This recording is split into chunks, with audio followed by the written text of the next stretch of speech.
প্রিয় শিক্ষার্থীরা, তো আজকে আমরা জুনিয়র ট্যালেন্ট সার্চ এক্সামিনেশন 2023 এর যে মেন্টাল এবিলিটি পার্টটা আছে সেই প্রশ্নগুলোর আমরা আজকে সলিউশন করব। তো 46 নম্বর question, which one is correct in case of plasma membrane? Plasma পর্দার ক্ষেত্রে কোনটি সঠিক? তো এখানে যে অপশানগুলো দিয়েছে তার মধ্যে রাইট অপশন হচ্ছে first, protein, lipid, protein. Next question, which one is odd? কোনটি বিজোড়? Hand, eye, leg, nose. তো সবগুলোই দুটো দুটো করে থাকে, একমাত্র নাক ছাড়া, নাক একটা। সো এখানে রাইট আনসার হবে option D, nose. Next question, sequence of digestion is? পাচন প্রক্রিয়ার সজ্জাক্রমটি হলো। এখানে রাইট আনসার হচ্ছে অপশান এ, খাদ্য প্রথম মুখে যাচ্ছে, মাউথ, দেন পাকস্থলী, স্টমাক, তারপরে যাবে অন্ত্রে, দ্যাট ইজ ইন্টেস্টাইন।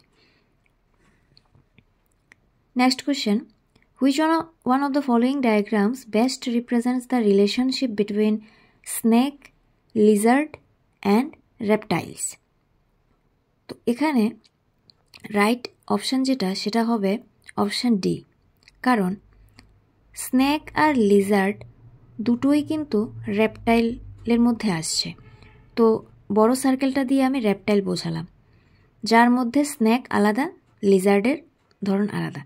তো অপশান ডি হবে এখানে right answer. Next question, which one is odd? কোনটি বিজোড়? Xylem, phloem, chloroplast, kidney. তো এখানে জাইলেম বলো, ফ্লোয়েম বলো, কিডনি বলো, এগুলা কিন্তু ভাস্কুলার সিস্টেম মানে সংবহনতন্ত্রের মধ্যে পড়ছে। ওয়াটার সংবহন হোক বা প্রোটিন সংবহন হোক, যেটাই হোক, জাইলেম, ফ্লোয়েম, কিডনি ওরা সংবহন করছে, ভাস্কুলার সিস্টেমে পড়ছে। একমাত্র ক্লোরোপ্লাস্ট যেটা, সেটা ফটোসিনথেসিসের সময় আমাদের কাজে আসছে। তো এখানে অড যেটা হবে সেটা হচ্ছে ক্লোরোপ্লাস্ট। এবার হচ্ছে ম্যাথমেটিক্সের মেন্টাল এবিলিটি যে কোশ্চেনগুলো আছে সেগুলো। 91 নম্বরে, which of the following van diagrams best ডিপিক্টস the relationship among India, Tripura and Agartala? নিচের কোন ডায়াগ্রামটি ভারত, ত্রিপুরা এবং আগরতলার যে সম্পর্ক সবচেয়ে ভালোভাবে প্রকাশ করে? তো আমরা জানি ভারতের মধ্যে ত্রিপুরা আছে, ত্রিপুরার মধ্যে আগরতলা আছে। তাহলে এখানে যে অপশান এ হচ্ছে সেটা হবে রাইট আনসার। বিগ সার্কেলটা ইন্ডিয়া, তার ভেতরে হচ্ছে ত্রিপুরার সার্কেলটা, ত্রিপুরার ভেতরে হচ্ছে Agartala circle. Next, choose a figure from the option which is different from others. নিচের কোন চিত্রটি অন্যগুলোর থেকে আলাদা? তার মধ্যে যদি আমি প্রথমটা দেখি, এখানে দেখা যাচ্ছে যে একটা পঞ্চভুজ আছে, এটা 5 মেম্বার রিংয়ের মতো আছে, ঠিক আছে, যেখানে 5টা ভার্টিসেস মানে শীর্ষবিন্দু আছে। তো 5টার একটা ঘরের ভেতরে 4টার বাহুর একটা বক্স আছে। তো 5টার ভেতরে 4টা আছে। যদি এটা দেখি 4টার ভেতরে 3টা আছে। যদি এটা দেখি 1 2 3 4 5 6, 6টা বাহুযুক্ত একটা বক্স, সেটার ভেতরে আছে 5টা বাহুর আর একটা বক্স। তো 6টার ভেতরে 5টা আছে। কিন্তু এটার মধ্যে দেখা যাচ্ছে ট্রায়াঙ্গেলের ভেতরে স্কোয়ার, মানে 3টার ভেতরে আছে 4টা। তো এটা এখানে হচ্ছে অড, যেটা বাকিগুলোর সাথে মিল নেই। প্রত্যেকটার মধ্যে 5টাতে 4টা, 4টাতে 3টে, 6টাতে 5টা, মানে বাইরে বেশি সংখ্যার ভার্টিসেসের যে বক্সটা সেটা থাকছে, ভেতরে কম সংখ্যার বাহুর যেটা সেটা থাকছে। কিন্তু এখানে উল্টাটা আছে, 3টার ভেতরে 4টা। সুতরাং এটা হবে এখানে right answer. Next question, which number will replace question mark in the following figure?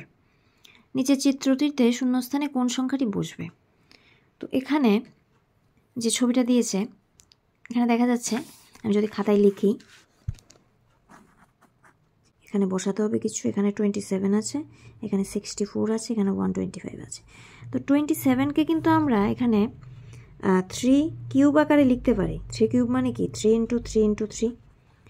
তো এখানে যদি আমি মাল্টিপ্লিকেশন করি তাহলে কিন্তু আমার 27 পাচ্ছি। ঠিক এভাবে এখানে যদি আমি 4 কিউব করি, মানে 4 × 4 × 4, তাহলেও কিন্তু আমি 64 পাবো। ঠিক একইভাবে এখানে কিন্তু আমি 5 কিউব যদি করি তাহলে কিন্তু আমি 125 পাবো। তাহলে 3 কিউব গেল, 4 কিউব, 5 কিউব, তাহলে এখানে কত আসবে? 6 কিউব। তো 6 কিউব করলে এখানে কত আসবে? 6 × 6 × 6, দ্যাট ইজ 216, সুতরাং এখানে অপশান সি হচ্ছে right answer. Next question, Rina said the man going on the road is my mother's husband, how in the related to Rina. Rina বলল রাস্তা দিয়ে যে লোকটি যাচ্ছেন তিনি আমার মায়ের স্বামী, ওই লোকটি রিনার সাথে কিভাবে সম্পর্কিত হবে? তো মায়ের স্বামী বলতে এখানে বাবা বোঝাচ্ছে, তো এখানে রিলেশনটা হবে father. Next question, 15th August 1947 was Friday. Which was the date of next Friday? তো এখানে বলেছে 1947 যে 15th আগস্ট যেটা ছিল সেটা শুক্রবার ছিল, নেক্সট শুক্রবার কত তারিখ হবে? তো দুটো শুক্রবারের মাঝখানে 7 ডেজের ডিফারেন্স, তো আমরা একটা শুক্রবারের সাথে যদি আমরা 7 ডেজ প্লাস করে দিই তাহলে কিন্তু নেক্সট শুক্রবার পেয়ে যাব। তাহলে 15-এর সাথে যদি আমি +7 করি তাহলে নেক্সট শুক্রবার আসবে 22nd August. That is option B is the right answer.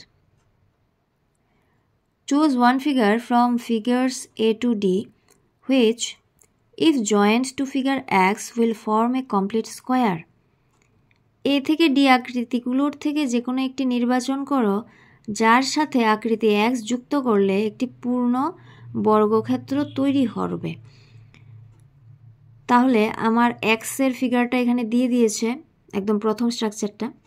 তারপর এখানে ABCD দিয়েছে, আরও বলেছে এগুলোর মধ্যে কোনটার সাথে Xটা একদম খাপ পে খাপ মিলে যাবে।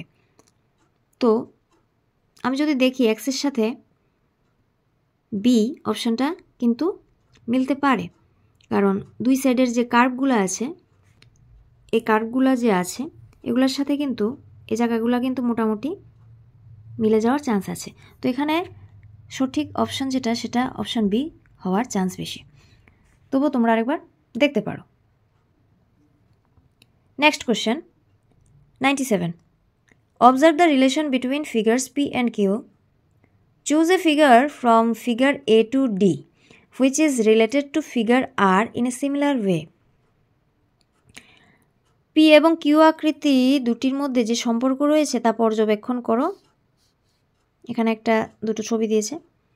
এবার A থেকে D এর মধ্যে, নেক্সট পেজে A থেকে D অপশান আছে, A থেকে D এর মধ্যে যে কোনো একটি আকৃতি নির্বাচন করো যা কিনা একই সম্পর্ক তৈরি করবে। তা আমি যদি প্রথমে এই দুইটা স্ট্রাকচার দেখি, আমি দেখতে পাচ্ছি ডায়াগোনালি কোনাকুনি তাদের কিন্তু পজিশান চেঞ্জ হচ্ছে।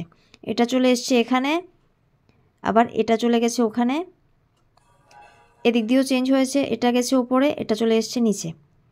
তো এই স্টাইলটা যদি এখানেও ফলো হয় তাহলে কি হবে?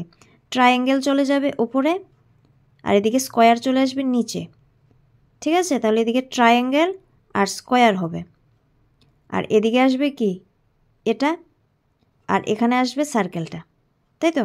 তাহলে triangle, square, circle.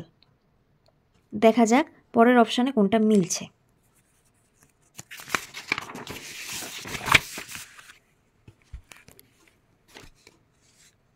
Triangle, square, circle, তারপর এটা, তো এখানে অপশান ডি হবে right answer. Next question, if reason is coded as 5, balloon as 6, then what is the code for government? তো আমি যদি রিজনের মধ্যে লেটার্স কাউন্ট করি, এখানে আছে 6 লেটার্স, তো 6 লেটারের জন্য বলছে কোড 5 হয়। এখানে বেলুনে যদি আমি লেটার কাউন্ট করি, এখানে আছে 7 লেটার্স, 7-এর জন্য কোড হচ্ছে 6। তাহলে গভর্নমেন্টের মধ্যে কয়টা লেটার আছে? 1 2 3 4 5 6 7 8 9 10, তাহলে এখানে কোড হবে কত? 9। Option C is the right answer. Next question, observe the pattern followed and find the missing number. নিচের প্যাটার্নটি অনুকরণ করো এবং চিহ্নিত স্থানে সংখ্যাটি লিখো। তো এখানে যে প্যাটার্নগুলো দিয়েছে যদি ভালো করে লক্ষ্য করি তাহলে দেখা যাচ্ছে এখানে 8 আছে, এখানে 16 আছে, এখানের সংখ্যাটা আমাকে বের করতে হবে। 8কে যদি আমি 2 দিয়ে মাল্টিপ্লাই করি, 8 × 2 16, 16-এর সাথে যদি আমি 1 প্লাস করে দিই কত আসে? 17 আসে, তাই তো? এখানে 16 × 2 32, 1 প্লাস করে দিই তাহলে আমি 33 পাই। ঠিক একইভাবে আমি যদি এখানে চিন্তা করি, এখানে যদি 12 হতো, 12 × 2 24, 24 সাথে যদি আমি 1 প্লাস করি তাহলে কিন্তু আমি 25 পাই। তাহলে এখানে অপশান বি। পরের প্রশ্ন, choose the odd one out, নিচের যেটি আলাদা চিহ্নিত করো। তো এখানে 4টে ছবি দিয়েছে আমাকে, এখন 4টে ছবির মধ্যে আমাকে কোনটা আলাদা সেটা দেখতে হবে। তো আমি যদি প্রথম ছবিটা দেখি, এখানে দেখতে মনে হচ্ছে খুব স্যাড, মুখটা এইভাবে তোলা, স্যাড। এখানেও মুখটা উপরের দিকে তোলা, স্যাড। এই দুইটা ছবি উল্টা দিয়েছে, তো আমি পেজটাকে যদি ঘুরিয়ে নিই, এবার যদি দেখি অপশান ডির মধ্যেও কিন্তু মুখটা উপরের দিকে এরকম করে তোলা, স্যাডের মতো, কিন্তু এখানে দেখা যাচ্ছে একটা হ্যাপি, মুখের চিহ্নটা এরকম আছে। তাহলে এখানে যদি আমি চিন্তা করি আলাদা কোনটা হবে, তাহলে হবে option C. Thank you for watching the video.